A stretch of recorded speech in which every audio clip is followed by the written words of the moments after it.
What's going on, YouTube? Welcome back to the channel. This is for entertainment purposes only. So, let's see. I made some money with GBP USD this week. And then I gave it all back and then some for one really horrible trade. I made money from this drop right here. Did okay from that. Took profit, got out. And then Aussie USD, I thought I saw a drop, a little flag here, and I thought it was going to drop. I saw some wicks, you know, on the 4 hour. I was like, yeah, that's okay. We're getting wicks. We're starting to reject from this area. It looks like a flag. I entered short, and it launched up. And it was a horrible loss. So, yeah. Not a good week. Back down to 47.50. So my plan for this week, I have one open trade, NZD USD. I have a short on this. You know, basically, it looks like we're starting this little channel up. So I was going for, well, get in at the top of the channel, ride it down to the bottom, take profit, and then possibly get back in long right there and try to ride this back up. But for now, I just wanted to get in and get this somewhere down in the middle, and then start looking to set, you know, take profit and a new entry point and all of that. But it looks like it might come back up and stop me out before it even does that. Or maybe it comes up and takes out this high one more time and then comes down. I don't know. So I just have a stop at break even, and we'll see, like, we'll see what happens there. So I have a backup plan in case that does happen. That if that does happen, if this comes up and takes out that high and then comes back down, well then, we're going to be over on USD JPY. Because we have the exact same thing happening here. We have a little channel up. It looks like we had a severe drop. And now it looks like we're getting a flag, possibly for another drop.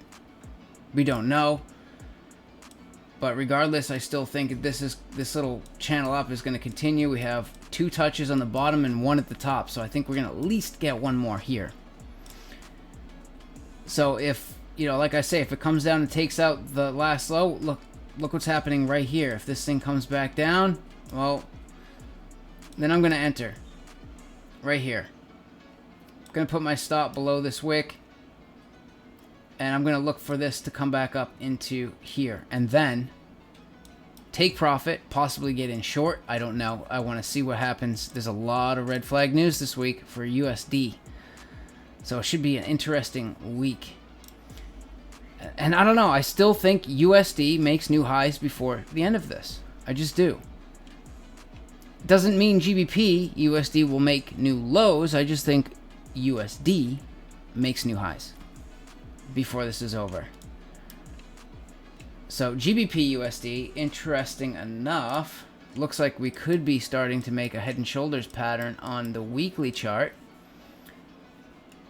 You know, see, we have here's shoulder, this swing, we've got head, we have this swing. Whether it breaks this high or not does not matter. Come back down into shoulder and possibly continue up from there. So head and shoulders patterns don't need to be perfectly like horizontal. They can be on an angle. And this is where price needs to talk to us. But I still think price is going to find resistance here. And if we're going higher, then I think it's going to pull back down to here. I really think so. I think it's going to pull back down into this area before more buyers are going to step in and push this up even higher. But this is where we need price to talk. Like, are we going to go lower, or are we going to hold here and go higher? So for now, I'm looking for this move down to here, and then when we get down into here, we'll see what happens, but I might get in long and just hold it forever. Like, don't want to, like, I had a position here and I got out. like up here somewhere. I should have never have gotten out of this. I should have just held this indefinitely. Like, that was like the clear capitulation move, a huge break, and yeah, horrible mistake to get out. Like NZD CAD, not buying. Like, I'll never miss one of these again, ever. Whenever we're at a monthly freaking trend line, I will never miss this again. No matter what price is doing, I'm going to have a position and it's going to stay. Unless it keeps going lower, but, you know, I don't care if it goes sideways or whatever. If it looks like it's going correctively, it doesn't matter. Because this thing is just like, holy crap. Huge rally. So I think this needs to come back down as well at some point, and I'll be looking to get into this long at some point. I hope this thing, honest to God, I hope this thing pulls all the way back down to here.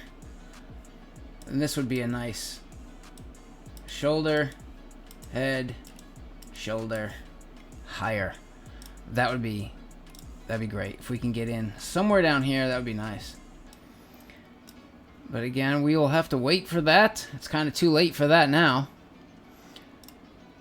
So yeah, that's kind of my plan for this week. I'm just going to focus on GBP USD, just waiting for price to get there and getting in short. And I want to see what price, like, I don't have a stop yet. I just want to see what price does when it triggers my order. If it triggers it at 1 o'clock in the morning, then I'm going to get up and I'm going to sit in front of the computer and watch price for a little while and see, like, did price shoot up and reject instantly? Or did it come up slow? Like, I want to see. Is it happening during a red flag news thing? You know, when this thing shoots up and hits that area and rejects? Like, all of that kind of stuff matters to me. So, yeah, we'll see what goes on there. And NZD, looking at this on the weekly chart, it looks like it could. I mean, I doubt it. If NZD USD pushes higher, then more than likely NZD CAD is going to just keep going. But yeah, on the lower time frames, it does look like it potentially could, like, keep pushing up. So yeah, if NZD USD comes back down to here, I may potentially buy right there and see if this thing will push back up a little bit higher. Just kind of take it one little swing at a time here. But yeah, other than that, that's kind of my plan there. Just GBP USD, NZD USD, and USD JPY for now, and see, like, what happens with the news. And other than that, I just wanted to mention that I did open a store on eBay and Etsy to anyone who's a investor for precious metals. Etsy, I had to go a little bit higher because they're kind of a pain in the ass to deal with, and you have to pay a fee just to have the thing here. So I have to keep that into consideration. It says free shipping, you know, because people like to see free shipping. But yeah, if you're gonna buy them, I would not buy it through Etsy. But yeah, I have it on eBay, $50 a bar, which is cheaper than anyone else on eBay. And I actually found this guy who brought his copper bars into a coin store. And obviously the ones with the stamps, fine mint, you're going to get way more than the bar's actually worth, which is really weird. But he also had some hand-poured ones, about 5-pound bars. And you can watch this video. Just Google selling copper bars to coin store. It comes right up. Just go to videos. It's the first one that pops up. And this guy's getting $50 per bar.